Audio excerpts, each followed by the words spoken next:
বাবার স্কুলটাকে বাঁচাতে হবে তোমাকে। হ্যাঁ আমি জানি এই কাজ করতে একমাত্র তুমিই পারবে, আর তুমি পাশে থাকলে ওরা কেউ আমাদের কোনো ক্ষতি করতে পারবে না। আমি আমি আমাকে মানে তুমি এতটা বিশ্বাস করতে হবে? হ্যাঁ পড়াশোনা। আমি আমি তো ওদের লোক।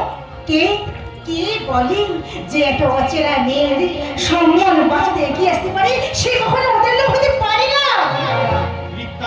হ্যাঁ লেখাপড়া পড়া করতে পারোনি বলে যে যন্ত্রণা তুমি ভুগছো, একমাত্র স্কুলটাকে বাচ্চার জন্য আনন্দ হয় সেই যন্ত্রণা তোমাকে ভুলতেই হবে। তোমাকে যখন তুমি ভালোবাসেনি তখন তুমি সবাইকে ভালোবেসে কাছে টেনে নেবে। এসো আমার হাতে হাত রেখে তুমি সেই পথে এগিয়ে চলে আসো। আজ কি রাতে এসো শপথ করে দুজনে দুজনে